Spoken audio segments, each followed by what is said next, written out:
కరీంనగర్లో బీఆర్ఎస్ భారీ బహిరంగ సభ విశేషాలు అలాగే వివరాలు అందించడానికి మనతో పాటు ప్రతినిధి సందీప్ సిద్ధంగా ఉన్నారు. సందీప్ లైవ్ ద్వారా అందిస్తారు. సందీప్, సభకు సంబంధించి పూర్తి అప్డేట్స్ ఏంటి?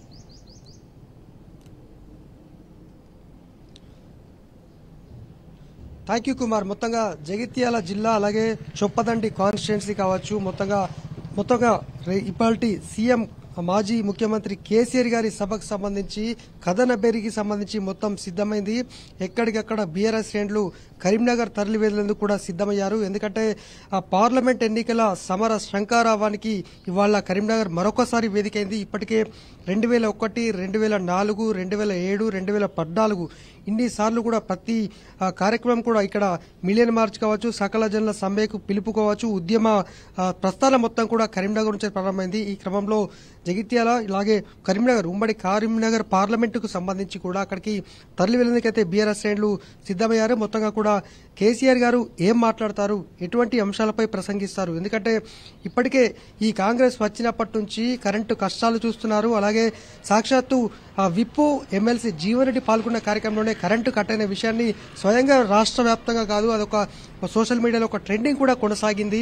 దానికి మంత్రులు రియాక్ట్ అయ్యారు. అలాగే బీఆర్ఎస్ పార్టీ కూడా భారీ ఎత్తున దీనిపైన ఒక విమర్శనాత్మకంగా మొత్తంగా ఈ కరెంటు కష్టాలు ఉంటాయని కూడా నిరూపితమైంది. ఇక ఇప్పటికే పెద్దపల్లి నుంచి అలాగే కరీంనగర్ నుంచి ఇటు వినోద్ కుమార్ గారు అలాగే కొప్పలేశ్వర్ గారిని ప్రకటించారు. పెద్దపల్లికి సంబంధించి ధర్మపురి నియోజకవర్గంలో ఇప్పటికే కరువు కాటకాలు మొత్తంగా కూడా రైతులంతా కూడా రోడ్డెక్కే పరిస్థితికి వచ్చారు. ఎందుకంటే ఎండపల్లి మండలంలో ఇప్పటికే పూర్తిగా దాదాపు 1000కి పైగా ఎకరాల్లో పంట ఎండిపోయే దశకు చేరుకుంది. రైతులను కరెంట్ ఇవ్వండి అని మా ఎమ్మెల్యేలు అడిగితే కేసులు పెట్టే పరిస్థితికి చేరుకుంది. మొత్తంగా సీఎం కేసీఆర్ గారు ఏం ప్రసంగిస్తారు, ఎటువంటి అంశాలపై మాట్లాడబోతున్నారు, ఎందుకంటే పార్లమెంటు సభ శంఖారావానికి సంబంధించి ఇప్పటి వరకు అంటే తొలి సభ ఇక్కడ నుంచే మరొకసారి ప్రారంభం కాబోతుంది. కాంగ్రెస్ చేస్తున్నటువంటి నష్టాలను, కాంగ్రెస్ చేస్తున్న వైఫల్యాలను ఎండగడుతూ ఇప్పటికే వినోద్ కుమార్ గారు పార్లమెంటు సభ్యులుగా ఎన్నో సేవలు చేశారు. రైల్వే జోన్ అందించిన ఘనత ఆయనకు దక్కింది. ఇక సంక్షేమ శాఖ మంత్రిగా కొప్పలేశ్వర్ పెద్దపల్లి పార్లమెంట్ అభ్యర్థి కూడా ఎన్నో కార్యక్రమాలు చేశారు. ఆయన వరుసగా విజయం సాధిస్తూ రావడం జరిగింది.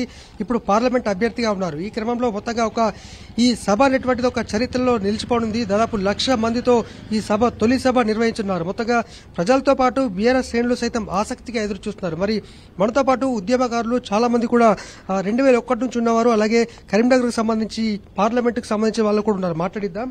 చెప్పండి, మొత్తంగా ఇవాళ ఒక చారిత్రక సభ, తొలి సభ 2001 నుంచి ఇప్పటి వరకు కరీంనగర్లోనే ప్రారంభమైంది. మరి ఏమనుకుంటారు మీరు? తెలంగాణ ఉద్యమానికే కరీంనగర్ అనేది గుండెకాయ లాంటిది. అదే సెంటిమెంట్ తోటి టీఆర్ఎస్ పార్టీ కానీ ప్రస్తుత బీఆర్ఎస్ పార్టీ కానీ మరొకసారి ఉత్తర తెలంగాణకు గుండెకాయ కరీంనగర్ కథనబేరితో పార్లమెంట్లో శంఖారావానికి స్టార్ట్ చేస్తున్నారు గౌరవ కేసీఆర్ గారు, మాజీ ముఖ్యమంత్రి గారు.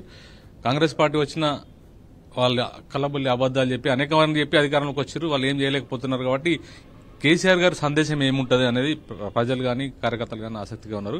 అలాగే వినోద్ కుమార్ గారు పార్లమెంట్ గతంలో ఉన్నప్పుడు పార్లమెంట్ సభ్యులుగా చేసిన అనేక అభివృద్ధి కార్యక్రమాలు, కరీంనగర్ స్మార్ట్ సిటీ అయితేనేమి, సికింద్రాబాద్ మనోహరాబాద్ రైల్వే లైన్ కొంతవరకు తీసుకురాగడం కానీ అనేకమైన ప్రాజెక్టులు తీసుకురాగలిగారు.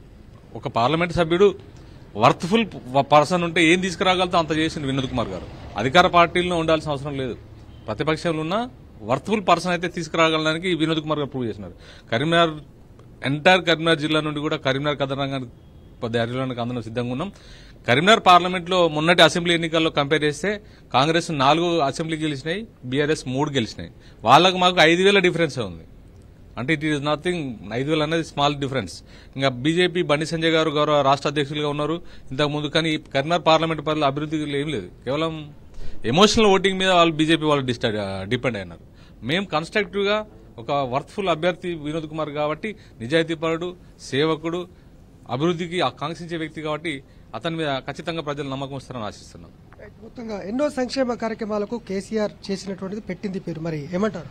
మరి తెలంగాణ మలిదశ ఉద్యమంలో సింహగర్జన సభనైతేనేమి, బై ఎలక్షన్ లో 2006 అయితేనేది, అదేవిధంగా తెలంగాణకు బీజం పడిన కేసీఆర్ ఆమరణ నిరాహార దీక్షని కరీంనగర్ కేంద్రంగా మరి మనం చూడడం జరిగింది. కేంద్ర ప్రభుత్వం అప్పుడు కాంగ్రెస్ ప్రభుత్వాన్ని మెడలు వంచి మరి హామీ తీసుకోవడం జరిగింది. మరి అద్భుతమైన కేసీఆర్ పరిపాలనలో మనం చూసాం. మరి కాంగ్రెస్ ప్రభుత్వం ఏదైతే కల్లిబొల్లి మాటలు, నెరవేరని హామీలు తీసుకువచ్చి ప్రభుత్వంలోకి రావడం జరిగింది. మరి ప్రభుత్వంలోకి వచ్చిన ఏ ఒక్క 2-3 హామీలు తప్ప వారు చెప్పిన 6 గ్యారంటీలు 13 హామీలను నెరవేర్చడం అసాధ్యమైంది. నిన్నగాక మొన్న మేము కళ్యాణ లక్ష్మి చెక్కుల పంపిణీలో కరెంటు లేక ఎంత ఇబ్బంది పడ్డామో చూసినాం. అదేవిధంగా రైతులు కూడా ఎందుకురా ఈ గవర్నమెంట్ వచ్చిందని బాధపడిన రోజులు ఉన్నాయి. కరెంటు రావడం లేదు, మరి బోరు పెట్టుకుంటుంటే భూగర్భ జలాలు ఇంకిపోయి నీళ్లు కూడా సావలేదని మేము చాలడం లేదని గ్రహిస్తున్నాం. అదేవిధంగా కాంగ్రెస్ పార్టీ దళితులను ఎప్పుడైనా కానీ ఓటు బ్యాంక్ అనే మార్చుకుంది. ఆ రోజు అంబేద్కర్ కూడా అవమానపరిచింది ఈ కాంగ్రెస్ పార్టీ. నిన్నగాక మొన్న మన డిప్యూటీ సీఎం బట్టి విక్రమార్క గారిని ఏ విధంగా యాదాద్రి దేవస్థానంలో అవమానించింది మనం కళ్ళారా చూస్తున్నాం. మొన్న ఫోటో తీసేడు రెండు వైపులా, ఒకవైపు రేవంత్ రెడ్డి గారి ఫోటో, ఇంకో వైపు బట్టి విక్రమార్క గారి ఫోటో ఉంటే మొన్న ఫోటో తీసేయడం జరిగింది. నిన్న దళితుడైన బట్టి విక్రమార్కను కింద కూర్చుండి అత్యంత ఘోరంగా అవమానించడం జరిగింది. యావత్ దళిత జాతి యావత్ సమాజం దీన్ని గ్రహించవలసి రాబో రోజులలో బుద్ధి చెప్పవలసిందిగా కోరుతున్నాము. మొత్తంగా కాంగ్రెస్ అంటేనే కష్టాలు, మరి సమయము అంటే మరి కాసేపటి సభ ఉంది, ఎలా ఉంది? కరీంనగర్ కథనబేరి సభకు మరి జగిత్యాల నుంచి వెళ్ళి భారీ ఎత్తున ఇక్కడికి వెళ్లి జనం కూడా బయలుదేరి వెళ్తున్నాము. కేసీఆర్ గారు ఇచ్చే సందేశం ఏంటిది?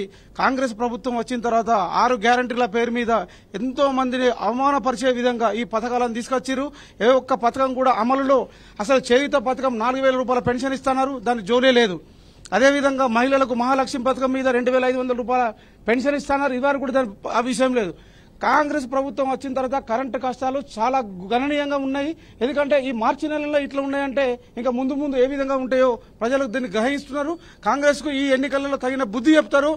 కేసీఆర్ గారి సభను విజయవంతం చేస్తామని చెప్పని ఇక్కడికి వెళ్ళి బయలుదేరుతున్నాం. రైట్, ఇది మొత్తంగా జగిత్యాల జిల్లా అలాగే చొప్పదండి కాన్స్టిట్యున్సీ కావచ్చు, జగిత్యాల నుంచి మెట్పల్లి, ధర్మపురి, కోరుట్ల ప్రాంతాల నుంచి కూడా భారీగా తరలి వెందేందుకు సిద్దమయ్యారు. కేసీఆర్ గారు ఏం ప్రసంగిస్తారనేది అయితే సర్వత్రా ఆసక్తి నెలకొంది. Kumar, right, thank